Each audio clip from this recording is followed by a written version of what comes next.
Hi வாங்க friends, இன்றைக்கி ஒரு சூப்பரான பன்னீர் சால்னா, அதாவது பன்னீர் சேர்வானு சொல்லிக்கலாம், சால்னானு சொல்லிக்கலாம். என்னடா இது பன்னீரை வச்சு ஒரு சால்னான்னு சொல்லி நீங்கள் யோசிக்கலாம். ஆனால் இந்த சால்னா பார்த்தீங்கன்னா கடையில் வாங்குகிற சால்னா விட வேறு லெவலில் இருக்கும். நம்ம வீட்டில் இருக்க பொருளை வச்சு தான் பண்ண போகிறோம், எதுவும் புதுசாக சேர்க்க போகிறதில்ல. ஆனால் செம்ம டேஸ்ட்டாக இருக்கும். அதுக்கு முன்னாடி எனக்கு சப்போர்ட் பண்ணுற எல்லாருக்கும் ரொம்ப நன்றி. வாங்க வீடியோக்குள்ளே போகலாம். ஃபஸ்ட்டு பார்த்தீங்கன்னா நல்ல ஒரு அகலமான பாத்திரம் வச்சு 2லேருந்து 2.5 குழிக்கரண்டி அளவுக்கு எண்ணெய் விட்டுக்கோங்க. நல்ல எண்ணெய் காஞ்ச பிறகு பட்டை, லவங்கம், ஏலக்காய், பிரியாணி இலை எல்லாமே பார்த்தீங்கன்னா 2லேருந்து 3 அப்படி ஆட் பண்ணி போட்டுக்கோங்க. போட்டு நல்லா பொரிய விடுங்க. இது நல்லா பொரியட்டும். பொரிஞ்ச பிறகு வெங்காயம் பார்த்தீங்கன்னா நல்லா பெரிய வெங்காயமாக 2 வெங்காயம் எடுத்திருக்கேன். அது வந்து ரொம்ப பொடியாலாம் நறுக்கல, நான் ஓரளவுக்கு நறுக்கியிருக்கேன். கொஞ்சம் பெருசாக தான் நறுக்கியிருக்கேன். அப்புறம் பச்சை மிளகாய் 2-3 பச்சை மிளகாவை கீறிக்கோங்க, வாசனைக்காக தான் அது. போட்டுட்டு இது கூடவே நம்ம உப்பு மஞ்சள் தூள் போட்டு நல்லா வதக்கிக்கலாம்.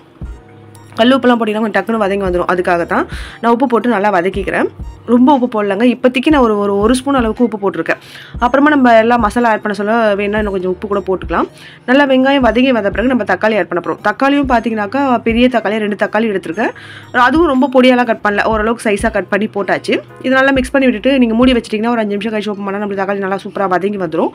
நல்லா வதங்கி வரட்டும். வதங்கி வந்த பிறகு நம்ம என்னென்ன மசாலாலாம் ஆட் பண்ணலாம் சொல்கிறேன். இப்போ இது வதங்கிறதுக்காக நான் கொஞ்சம் மஞ்சள் தூளும் போட்டுட்டு மூடி வச்சுட்டேன். ஒரு 5 நிமிஷம் கழிச்சு ஓப்பன் பண்ணிங்கனாக்கா நம்மளுக்கு சூப்பராக தக்காளி மசிஞ்சு நல்லா குழஞ்சி வந்துடும். வந்த பிறகு நம்ம என்னென்ன மசாலா போடலாம் சொல்கிறோம் வாங்க. இந்த சால்னா அவ்வளோ டேஸ்ட்டாக இருக்குங்க. கண்டிப்பாக ட்ரை பண்ணி பாருங்கள். பன்னீர் வந்து நீங்கள் பட்டர் மசாலா பண்ணியிருக்கலாம், ஆனால் இந்த மாதிரி செஞ்சுருக்க வாய்ப்பே இல்லை. கண்டிப்பாக ட்ரை பண்ணுங்கள், அவ்வளோ டேஸ்ட்டாக இருக்கும் இந்த சால்னா. இது பார்த்தீங்கன்னாக்கா பரோட்டாக்கு மட்டும் இல்லைங்க, இடியாப்பம், பூரி, சப்பாத்தி எல்லாத்துக்குமே சூப்பராக இருக்கும். இப்போ நம்மளுக்கு வந்து சூப்பராக வதங்கி வந்துருச்சு தக்காளி. இந்த ஸ்டேஜில் பார்த்தீங்கன்னா 2.5 ஸ்பூன் அளவுக்கு இஞ்சி பூண்டு பேஸ்ட்டு போட்டிருக்கேன். இதில் பார்த்தீங்கன்னா பூண்டு குறைச்சிக்கோங்க, இஞ்சி கொஞ்சம் கூட எக்ஸ்ட்ரா வச்சுக்கோங்க, அப்போ தான் நல்லாயிருக்கும். இதில் வந்து கொஞ்சம் இஞ்சி கூட வச்சாக்கா அந்த நான்வெஜ் ஃப்ளேவர் சூப்பராக வரும். இப்போ போட்டு நல்லா வதங்கின பிறகு சீரகப்பொடி பார்த்தீங்கன்னா 2 ஸ்பூன் அளவுக்கு போட்டிருக்கேன். தனி மிளகாய் தூள் பார்த்தீங்கன்னாக்கா 2லேருந்து 3 ஸ்பூன் அளவுக்கு போட்டுக்கோங்க. கொஞ்சம் காரமாக இருந்தால் நல்லா தான் இருக்கும். நான் பச்சை மிளகாய் சும்மா 2 வாசனைக்கு போட்டிருக்கேன். போட்டுட்டு தனியா பொடி பார்த்தீங்கன்னா நிறைய போடாதீங்க. இப்போ வந்து நான் 3 ஸ்பூன் மிளகாய் தூள் போடுறேன்னாக்கா 6 ஸ்பூன் தனியா தூள் போடுவோம் இல்லைங்களா. இந்த வாட்டி பார்த்தீங்கன்னா 3 ஸ்பூன் மிளகாய் தூள் போட்டேன், 4 ஸ்பூன் அளவுக்கு தனியா பொடி போட்டேன். கொஞ்சம் காரமாக இருக்கணும் சால்னா, அப்போ தான் டேஸ்ட்டாக இருக்கும். இந்த மசாலாலாம் நல்லா மிக்ஸ் பண்ணிவிடுங்க.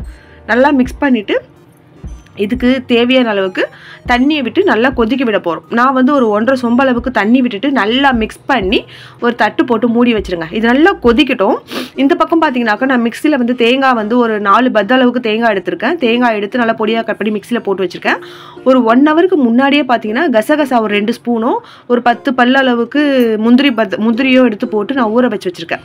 ஒரு 10 பல்லு முந்திரி, ஒரு 2 ஸ்பூன் அளவுக்கு கசகசா போட்டு ஊற வச்சுருங்க. இது நல்லா குழம்பு நல்லா கொதிச்சு வர சொல்ல நம்ம அந்த பேஸ்ட் அரைச்சி ஊற்ற வேண்டியது தான். இந்த பக்கம் இதை மூடி வச்சுருங்க. இப்போ இந்த தேங்காயில் பார்த்தீங்கன்னா 1.5 ஸ்பூன் அளவுக்கு சோம்பு போட்டுக்கோங்க. கொஞ்சமாக சோம்பு, அது வாசனைக்கு தான். 2 பச்சை மிளகாய் கட் பண்ணி போட்டுக்கோங்க. தேங்காய் வந்து உங்களுக்கு அந்த தேங்காயில் அந்த கருப்பு எடுத்துகிட்டு போட்டால் இன்னும் சூப்பராக இருக்கும். எனக்கு டைம் இல்லை, அதனால் நான் அப்படியே போட்டுட்டேன். இந்த பக்கம் பார்த்தீங்கன்னா முந்திரியும் கசகசா ஊற வச்சுருக்கீங்களா ஒரு 1 ஹவருக்கு முன்னாடியே, அதையும் போட்டாச்சு. கொஞ்சமாக சோம்பு போட்டு நல்லா அரைச்சி பேஸ்ட்டாக எடுத்துக்கோங்க. இந்த பக்கம் குழம்பு நம்மளுக்கு அந்த பச்சை வாசனைலாம் போயிட்டு நல்லா கொதிச்சு வந்துருச்சு. இந்த ஸ்டேஜில் நம்ம அரைச்சி வச்சிருக்க தேங்காய் விழுதை நீங்கள் ஆட் பண்ணிக்கோங்க. ஆட் பண்ணிவிட்டு அந்த மிக்ஸியை கொஞ்சம் அலசி ஊற்றிக்கோங்க, வீணாக்கிடாதீங்க. ஏன்னா நம்மளுக்கு அதில் நிறைய அந்த பேஸ்ட் இருக்கும். மிக்ஸ் பண்ணி ஊற்றிட்டு நல்லா கொதிக்க விடுங்க. நல்லா கொதிக்க வச்சு அது நல்லா ஒரு மாதிரி சுருண்டு வரும். அந்த பதம் வர சொல்ல ரொம்ப திக்காகிடாதீங்க. ஓரளவுக்கு கொதிச்சுன்னா ரொம்ப கொதிச்சாலும் தேங்காய் ஒரு மாதிரி நீத்து போன மாதிரி ஆகிடும். நல்லா கொதிச்சு ஓரளவுக்கு ஹை ஃப்ளேமில் வச்சு ரொம்ப நேரம் கொதிக்க விடாதீங்க. ஹை ஃப்ளேமில் வச்சு நல்லா ஓரளவுக்கு சுருண்டு வர சொல்ல நல்லா தாராளமாக கருவேப்பிலை கொத்தமல்லி தூவி இறக்குனீங்கன்னா சூப்பராக இருக்கும். இறக்கத்துக்கு முன்னாடி தாங்க நம்ம பன்னீரே போட போகிறோம். பன்னீர் வந்து நான் பொடியாக கட் பண்ணி எடுத்து வச்சுருக்கேன்.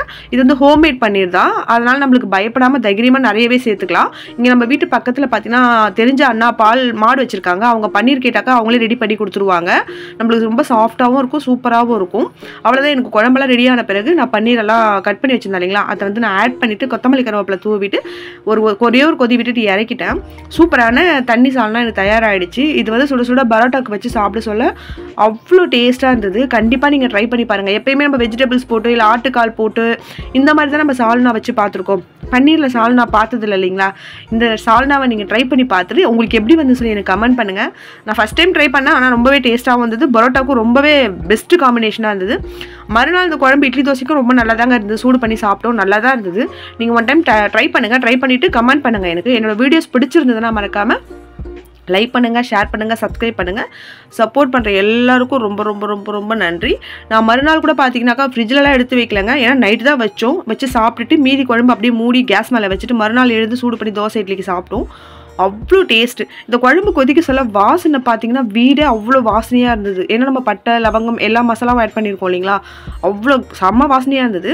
அதுவும் சுட சுட பரோட்டா பிச்சு போட்டு அதை ஊற்றி நல்லா ஊற வச்சு சாப்பிட சொல்ல அவ்வளோ டேஸ்ட்டாக இருந்தது. கண்டிப்பாக ட்ரை பண்ணுங்கள். ரொம்ப சிம்பிளான ஹோம்மேட் பன்னீரை வச்சு இருக்க வெங்காயம் தக்காளியை வச்சு சிம்பிளாக ஒரு சால்னா, அதாவது பன்னீர் சேர்வா ரெடி பண்ணிட்டோம். நீங்கள் ட்ரை பண்ணி பார்த்துட்டு எனக்கு கமெண்ட் பண்ணுங்கள். சப்போர்ட் பண்ணுற எல்லாருக்கும் ரொம்ப நன்றி. மறக்காமல் சப்ஸ்கிரைப் பண்ணிவிட்டு பெல் ஐக்கானை கிளிக் பண்ணிவிட்டு போங்க. தேங்க்யூ.